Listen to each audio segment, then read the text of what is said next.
most proud about when you're working with clients? Is there a threshold that has to get past? Sometimes we grow businesses to the point where it's not fun anymore, and I don't want to do this anymore. I want it to stop being so painful. And I love being able to work with people and get them over that hump like they were the day they first started that business. This is Jeff McLarty, a dynamic speaker and entrepreneur with a passion for turning ideas into impact. Through FocalPoint Coaching, he helps professionals break through barriers and build high-impact careers. He helps founders fall back in love with their business as they grow. I want to see how big I can grow a company, but helping them, remind them why they started a company in the first place. If you want a job, you can go work for somebody else, but if you want to build a business, you got to know why you're in it. You got to keep that passion.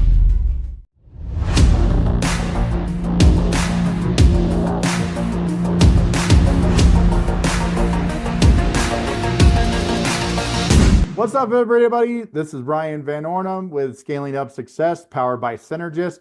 Today I have on Jeff McLarty of FocalPoint Coaching. Jeff, how the heck are you today, sir? I'm doing great. How are you doing, Aaron? Man, it's been an amazing day, and I'm just so excited to be able to have this conversation with you because you have so many amazing little nuggets to be able to share with the masses, and I can't wait to dive into it. So, you ready to jump in? Yeah, I'm looking forward to the conversation. All right, let's do this thing. So, first, tell me a little bit about your business and what inspired you to go into that route. You know, it was kind of a windy path as we all end up as entrepreneurs going from one thing to the next. But I was running a business. We grew it from 3 staff to 25 and sold that off. And then it was a question of, okay, now what? And the thing I love about what I do now is working on businesses, like helping people get to that next level, that next potential. And that led me into leadership coaching and doing business training and those types of things. And that's how I kind of stumbled in sideways to what I do now. I'm kind of trying to be the person I wish I would have had access to when I was first starting out and growing a business. And it's what I love doing, love talking to entrepreneurs. I love the energy that entrepreneurs bring to the table, and they're always thinking about something. They've always got a plan. They're always trying to take it to the next level. So I just love working with folks like that. I mean, we were just talking about that certain thing off camera about like being able to change different models and sales things. And, I'm sure that, just being able to have those conversations with people and guide them in the right direction, they're in good hands with you, Jeff. So that's really cool, man.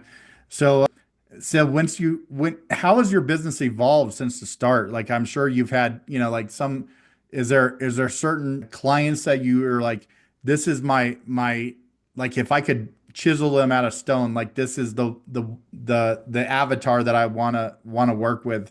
Who are those people, and has that changed since the beginning? Well, I think you always kind of adjust as you go along in business, and you always have this avatar of a perfect client. But I think really business is business, and it goes to all different stripes. But the people that I really feel like I connect with the most are the ones that I like to call them technical founders. Most people that get into business because they're really good at something, or they really have a passion for it. And they start off with it's usually themselves, maybe themselves or their wife, and they start growing. They get a couple of staff, and pretty soon, maybe they start out as an electrician or an engineer. Then they get to about 10 staff, and they're not the one doing the drawings anymore. They're not the ones putting plugins together. They're running a company, and that's not necessarily where their strengths are. And that's where I love coming in and being able to provide the tools they need to take their business to the next level. So I guess that technical founder is really where I excel, because I get where they're coming from. They love doing what they're doing, but now they're running a business and they want to take it to the next level. So those are the people I really like to focus on. That's super cool, man. And it's pretty cool to it's like tag me in. I could take you to the next level. I can help you rewrite your job description. Let's go. Let's do this, bro. I love that stuff. That's cool. So what are you most proud about when you're working with clients? Like, is there like a certain level that you're like, yeah, yes, we got here, or is there like, do you just enjoy every piece of it? Is there any setbacks along the way that like, that you kind of see is there a threshold that has to get past? Go ahead. One of the biggest thing for me is I love giving people back the fun in their business. Sometimes we grow businesses to the point where it's not fun anymore, and I don't want to do this anymore. I want it to stop being so painful. And I love being able to work with people and get them over that hump, to put in the systems or help make that change or mind shift that helps them go from being just trying to get through the day to being excited again to go to work, like like they were the day they first started that business, the reason they had that passion. That's the thing I'm looking for. And that happens at different levels and scales for everybody. Sometimes it's, I just want to be able to make it to my kid's soccer game Yeah. at 7 o'clock. And maybe it's, I want to double in growth. I want to see how big I can grow a company, but helping them, remind them why they started a company in the first place and getting those tools in place to really be able to get that part back. Because instead of it being a job, if you want a job, you can go work for somebody else. But if you want to build a business, you got to know why you're in it, and you got to keep that passion going, right?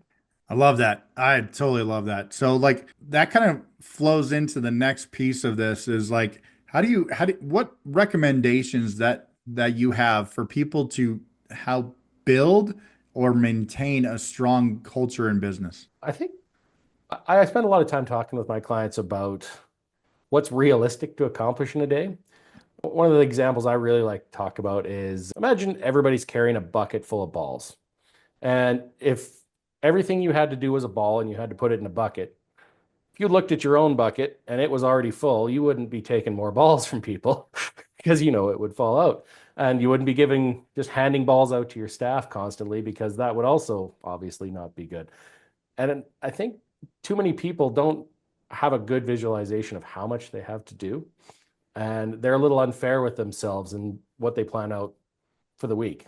They'll get their to-do list and then they'll be, oh, I'm Superman, I'm going to do all of these things. And then every single week they feel like a failure because they didn't actually accomplish all of the things they wrote down.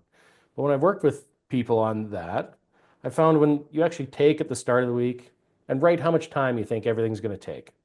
When you add that up to what you've assigned yourself, most people are giving themselves 60 or 70 hours of work a week. And then they're feeling like a failure when they only got 45 done. And I think that's one of the biggest things that I like to suggest to people is you need to work hard. It's business, it's hard, but it doesn't have to be impossible. And you have to set yourself up for success, because you're going to feel a lot better when you get to the end of the week and you've accomplished everything on your list because it was realistic, as opposed to setting yourself up for failure and then feeling that letdown at the end of every week that you didn't get everything done, right? What advice do you give people with maintaining a good work-life balance on top of that then? Because there are so many people, like you said, that may sacrifice going their kid's soccer game at 5 o'clock at night or in the evening, as opposed to, leveraging out those tasks to somebody else. Like that work-life balance is important. Wouldn't you agree? I would agree. And I think one of the biggest things I had to learn for myself, and I think I occasionally forget, as we all do, is the importance with your kids, yourself, your gym are just as important as the rest of the appointments you make in a day. If you don't keep your health up, you don't keep your family life up, it starts to become pretty hard to be motivated and successful at work. So I try to, when I put something in my schedule, whether it's a personal commitment or a work commitment, I try to treat them with the equal care, that I don't just cancel family things because somebody happened to want to have a meeting or whatever. I mean, we all have to make adjustments, but I think it's important to give yourself that validation of personal things matter just as much as your business tasks do as well. Oh, absolutely. There's been times where I missed like certain school performances, or you can't get that stuff back when it's there. My little 10-year-old daughter is only going to be in fifth grade once, hopefully. Hopefully. Sorry. I just the way, stupid dad joke stuff. So, but no, what unique challenges are you seeing with business today? Like I know with technology is changing all facets of business. I'm sure that the culture is changing as well. Where do you see business changing right now? Oh, well, by the news this morning, I think business is going to change a lot for a lot of people. But I think overall, the biggest changes, I think, are people are readapting to a blended work environment, but being in the office as opposed to a whole bunch of work from home. I think we're going back and forth. First, nobody wanted to work from home. Now everybody wants to work from home. And I'm finding a lot of challenges that people I'm working with are experiencing with these split groups, in terms of people have half their staff working remotely and the other half in the office. And how do you manage that as an integrated team? So I've had quite a few conversations about that. Just off the top of my head, that's one of the things that comes to mind. Do you feel like the pandemic it arose? I mean, we've always had, like, where you can have remote work in certain situations. Now, with the pandemic, live video was brought into work, and now being able to, but at what sacrifice for culture does remote work have on American workers? Yeah. I think that's actually a good point. Like the remote work, when you're on a Zoom call with somebody, you're expected to be working. Like we're here for a reason, let's do the work. And you miss a lot of that 10 minutes before the meeting where everybody visits and has that conversation that only was supposed to take 5 minutes. And I think if you're going to have a remote workforce, you really have to create environments where you have that kind of conversation going on, whether it's, we're just going to have a half hour Zoom conversation. Like we don't have an objective for this meeting. And as much as that seems like it's a waste of time because it doesn't have an objective, those were a lot of the soft things get taken care of. Like, hey, how do you do that? How does this thing work? Can you give me a little advice on X? And if you don't provide those open opportunities for engagement, you lose a lot of that. And that's what you get in an in-person workplace. It's hard to recreate online. Although there are great tools like Basecamp and other collaboration software that do allow for a little of that, but there is something to be said for that face-to-face conversation as well. I always thought, like, how do you have a virtual water cooler? Yeah, it's a good question. Because that's where it stimulates that kind of conversation of what you're talking about, those soft skills, right? Like, Yeah. God, I hate working with that guy over in freaking accounting, or something like that. Like that gets softened by being in the workplace with each other, because like you can't walk by Jim in accounting and be a jerk to him every single day without having to be like get a resolution to it. Like Yeah. online, you could just like hide your avatar and still continue to have these, like detrimental culture aspects to it. Would you kind of agree on that? Yeah, I think you can. I mean, Zoom's gotten pretty good and there's a lot of engagement tools, but you miss a lot. Like I could be sitting here with a broken leg and you wouldn't even know about it, right? Right. And it's that kind of overall context that you miss when you only get this much of somebody's personality. And even I've learned to sit back further from my camera because I talk with my hands. Right. And then when you're right up here, you feel like you're in somebody's face and it's hard to communicate with your hands, right? And it's all those little things that I think are hard to duplicate in the digital environment. But if you take good care to have those conversations, you can at least bring some of that back into the workplace where you're having that kind of communication. And I think that starts with leadership, from the business owner themselves. They have to want that. They have to see it. They have to engage in it and understand how to build from that. So, no, I totally agree with what you're saying on that. So, thank you for your insight on that. What advice would you give to somebody that's just starting out on their entrepreneurial journey? Say that they're, stepping away from corporate, or, just wanting to start on their own. They're, a journeyman electrician, like maybe just a couple different examples. What advice would you give them? I think just starting out with, a lot of people come out of corporate and they want to go into business because they don't want to work for somebody else, which I understand. But you have to have a passion in your belly for something. And until you know what that is, until you know who you want to serve or the thing you want to create, I think it's pretty hard to build a cohesive business. But once you've got that passion, I think a lot of people get lost in the logistics of small business. There's 10,000 things to do and they all seem like they're urgent, but you really need to focus on what is actually moving the cart forward. What's that one thing? Who are we trying to serve, and how are we going to do it? And trying to sort what is important from what isn't important. And when possible, hire some help for everything else, because the ship does still need to get running. But what's the best use of your time, and what's the best to hire somebody to help with? Because you can't be Superman. You can't do everything, right?